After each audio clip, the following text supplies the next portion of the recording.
반갑습니다. 말씀과 함께 하루를 시작하는 주님의 백성들을 예수님의 이름으로 축복합니다. 2024년 12월 5일 목요일 오늘 주신 말씀은 아모스 2장 4절부터 16절까지입니다. 나 주가 선고한다. 유다가 지은 서너 가지 죄를 내가 용서하지 않겠다. 그들이 주 율법을 업신여기며 내가 정한 율례를 지키지 않았고 오히려 조상이 섬긴 거짓 신들에게 홀려서 그릇된 길로 들어섰기 때문이다. 그러므로 내가 유다의 불을 보내겠다. 그 불이 예루살렘의 요새들을 삼킬 것이다. 나 주가 선고한다. 이스라엘이 지은 서너 가지 죄를 내가 용서하지 않겠다. 그들이 돈을 받고 의로운 사람을 팔고 신 한 켤레 값에 빈민을 팔았기 때문이다. 그들은 힘 없는 사람들의 머리를 흙먼지 속에 쳐넣어서 짓밟고 힘 약한 사람들의 길을 굽게 하였다. 아버지와 아들이 같은 여자에게 드나들며 나의 거룩한 이름을 더럽혔다. 그들은 전당으로 잡은 옷을 모든 제단 옆에 펴놓고는 그 위에 눕고 제가 섬기는 하나님의 성전에서 벌금으로 거두어 들인 포도주를 마시고 나였다. 그런데도 나는 그들이 보는 앞에서 아모리 사람들을 멸하였다. 아모리 사람들이 비록 백향목처럼 키가 크고 상수리 나무처럼 강하였지만 내가 위로는 그 열매를 없애고 아래로는 그 뿌리를 잘라버렸다. 내가 바로 너희를 이집트 땅에서 이끌어내어 40년 동안 광야에서 인도하여 아모리 사람의 땅을 차지하게 하였다. 또 너희의 자손 가운데서 예언자가 나오게 하고 너희의 젊은이들 가운데서 나실 사람이 나오게 하였다. 이스라엘 자손아, 사실이 그러하지 않느냐? 주님께서 하신 말씀이다. 그러나 너희는 나실 사람에게 포도주를 먹이고 예언자에게는 예언하지 말라고 명령하였다. 곡식단을 가득히 실은 수레가 짐에 짓눌려 가듯이 내가 너희를 짓누르겠다. 아무리 잘 달리는 자도 달아날 수 없고 강한 자도 힘을 쓰지 못하고 용사도 제 목숨을 건질 수 없을 것이다. 힘을 가진 자도 버틸 수 없고 발이 빠른 자도 피할 수 없고 말을 탄 자도 제 목숨을 건질 수 없을 것이다. 용사 가운데서 가장 용감한 자도 그날에는 벌거벗고 도망갈 것이다. 주님께서 하신 말씀이다. 아멘. 아모스 두 번째 시간입니다. 어제 이제 아모스 첫 번째 시간에 이런 말씀을 드렸어요. 아모스는 북이스라엘에서 활동한 선지자로서 목자였고 비록 이제 보잘것없는 직업이었지만 그럼에도 하나님은 그를 선택하셨고요. 그 입술에 하나님의 메시지를 담아주셔서 선포케 하셨다라고 말합니다. 하나님의 부르심은 차별이 없다라고 했어요. 하나님의 일은 하나님께서 하시기 때문에 우리 신분이나 능력이 별 중요한 게 아닙니다. 하나님은 오히려 약할 때에, 우리가 이제 약할 때에 강함이 되시는 분이십니다. 아울러 아모스는 비록 자신도 자격이 안 된다라는 것도 알고요. 남들이 또 어떻게 생각할지 겁도 났을 것이지만 그럼에도 하나님의 부르심에 순종했다라고 했습니다. 순종이 중요합니다. 그러면서 이제 그 입술을 통해 선포되는 심판의 메시지가 특별하다고 했어요. 처음부터 선포의 대상인 북이스라엘을 향해서 말하지는 않았다라고 했습니다. 오히려 어때요? 멀리 떨어져 있는 나라부터 가까이 있는 나라들까지, 즉 다마스쿠스, 가사, 두로, 에돔에 대해서 차례차례대로 심판을 선포했다라고 했습니다. 눈치 빠른 사람은요, 그 심판의 대상이 북이스라엘과 가까이 오고 있다라고 하는 것들을 알았을 것이라고 말씀을 드렸죠.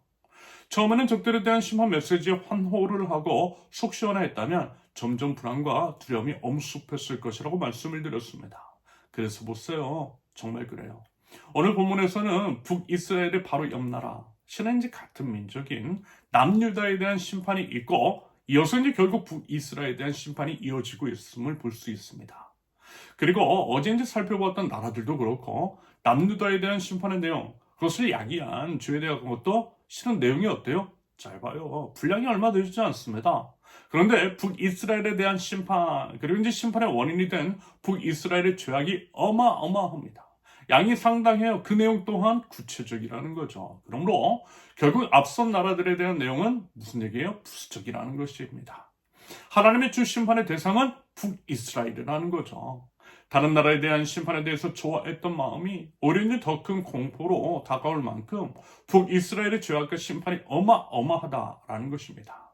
그래서 여러분 어제도 이 말씀을 드렸던 것입니다. 남들이 심판받을 때, 남들이 고난당할 때 여러분 좋아할 필요 없어요. 올해 남들을 통해 우리 자신을 살펴봐야만 합니다.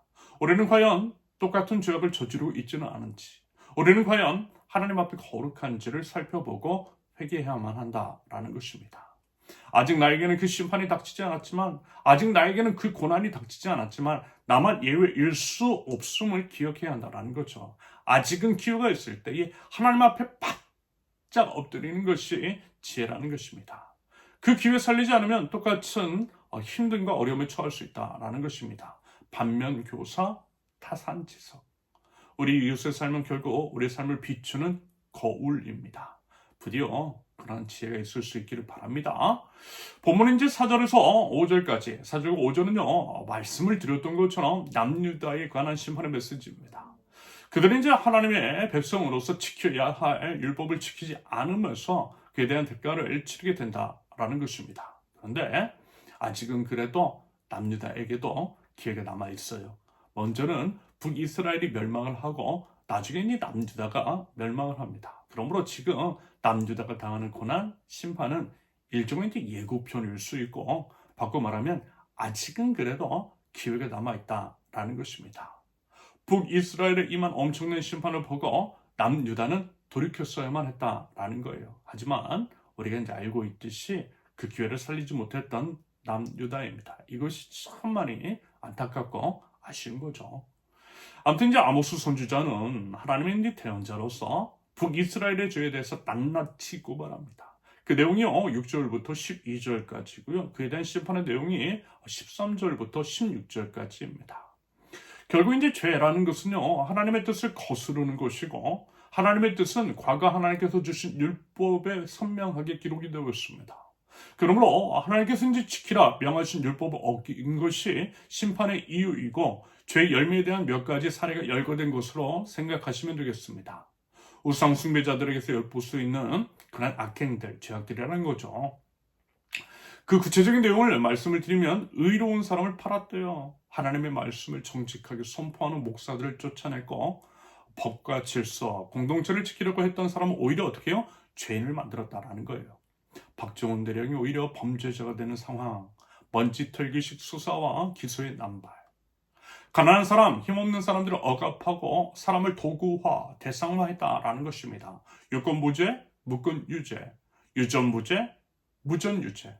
안 그래도 돈 없는 사람들을 사기치고 등쳐먹었다라는 것입니다. 주가 조작, 전세 사기. 번인성, 앵번방 사건과 같은 음란함이 사회 안에 가득했고요. 교회에 나와서 예배는 하지만 겉으로만 예배기를 할 뿐 실은 하나님을 모욕했다라는 것입니다. 주중에 약자들에게 횡포를 부리고 살인적인 임대료 수익을 이제 챙기면서 임차인들을 쫓아냈다라는 것입니다. 플랫폼 기업이 과한 수수료로 등골을 빼먹었다라는 거예요. 그렇게 이제 모은 돈으로 헌금한 것을 하나님께서 왜 모르시겠느냐라는 것입니다. 그런 것들 하나님께서 가증스럽게 여기신다라는 거예요. 여러분, 하나님 다 보고 계셔요. 눈 가리고 앙호하는 식으로 하나님 속일 생각하면 안 되는 것입니다. 그건요, 하나님을 모욕하는 거죠. 정직하지 않은 돈, 약자들의 피와 눈물이 서린 돈을 헌금한들, 여러분 하나님께서 그걸 모르시겠어요? 그걸 과연 좋아하시겠어요? 아니라는 것입니다. 그것이 바로 심판의 이유라는 것입니다. 그러면서 하나님께서는 이런 걸 떠올렸어요. 하나님께서 이스라엘을 어떻게 도우시고, 어떻게 살리시고, 어떻게 보호하셨는지를 말입니다. 출애굽 당시에 아모리 적들로부터 지켜주시고, 오히려 그들의 땅을 빼앗아 주시고 놀라운 사랑과 은혜를 베푸셨던 것을 언급하십니다. 그런데요, 어떻게 했대요? 그런 하나님 배반했대요. 은혜 망각했대요. 오히려 하나님의 거룩을 위해서 세워진 나실리는 하나님의 말씀을 대언하는 예언자를 타락시키고 핍박했다라는 것입니다. 정말 말도 안 되는 악행과 죄악이라는 거죠.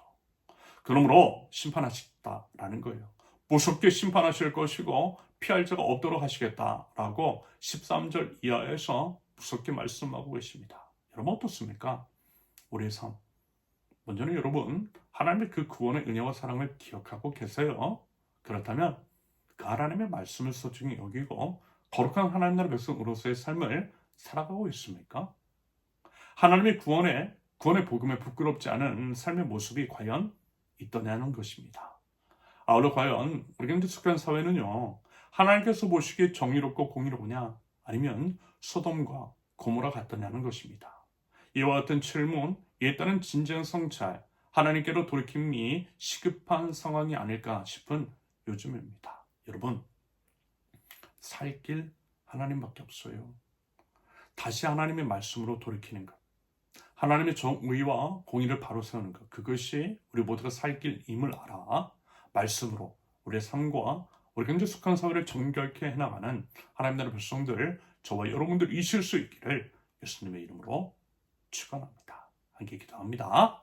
하나님의 말씀으로 하나님의 정의와 공의로 제 삶을, 조국 대한민국을, 온 열방을 바로 세우기를 원합니다. 하나님의 말씀으로 저희를 정결케 하여 주시고 하나님의 법을 따르는 것이 저희 모두가 살 길임을 알아 순종의 걸음을 걸어갈 수 있도록, 그러한 저희가 될 수 있도록 하나님 저의 삶을 살펴주시고 저희를 주님의 길, 생명의 길, 말씀의 길로 인도하여 주시옵소서. 예수님의 이름으로 기도합니다. 아멘. 하나님께서 오늘 주신 말씀과 각자의 기도 제목을 놓고 우리 잠시 기도합니다.